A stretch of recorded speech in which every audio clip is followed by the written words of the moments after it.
Hola everyone, today we are looking at 1.6 laws and shortcuts. There are four main things we're looking at when we're talking about laws and shortcuts. They would be the commutative, the associative, the distributive, and the inverse properties.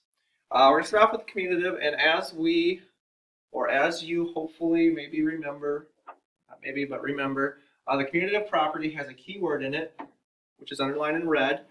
It is commute, and as hopefully you know, commute means to move. So we're remembering the commutative property, and you can see by our notes here, commutative property means that things can move or commute to different places in addition and multiplication problems without affecting the outcome. So in other words, the example that we did in class, or an example that we can use is 6 plus 5 is 11, and we can move the 5 and 6 to different spots, and they still are going to have the same outcome as 11. Moving to the associative property, associate means to be together or to group.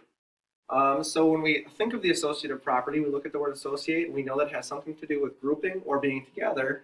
And as the commutative property, the associative property, or as with the commutative property, the associative property only applies to addition and multiplication. And it states that no matter how you group an addition or a multiplication problem, your outcome is still going to be the same. And by grouping, we're talking about using parentheses and placing things in together according to order of operations, because you know in order of operations, parentheses are the very first thing you do. So the example that you see here is 3 times 2 times 4 with order of operations stating you do 3 times 2 first. It comes out to be 24. We take that exact same problem, but we group it a little bit differently. Instead of grouping the 3 times 2 together, we're grouping the 2 times 4 together. We still come up with the same answer as in our first problem. The distributive property, again, we're looking for a key word. Distribute means to pass out, means to carry throughout, means to share throughout. And in this case, we're talking about parentheses, and we threw a little algebra at you here. So I know a lot of you know that when you have parentheses with a term in front of it, that means to multiply. And so in this case, we have the term A multiplied by the terms B plus C.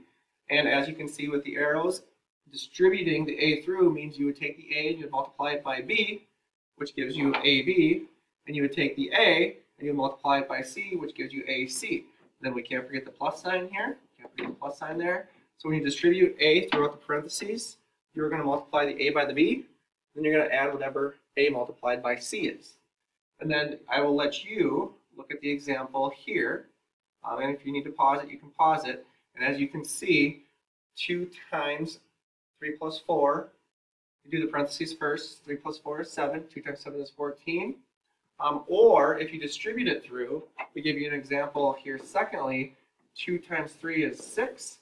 2 times 4 is 8. We have 6 plus 8, still 14.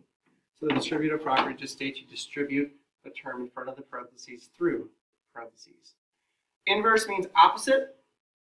We talked about inverses of fractions. So an inverse of 3/4 would be 4/3. The inverse of 2 is 1/2, because 2 is technically the same as saying 2 is the same as saying 2 over 1.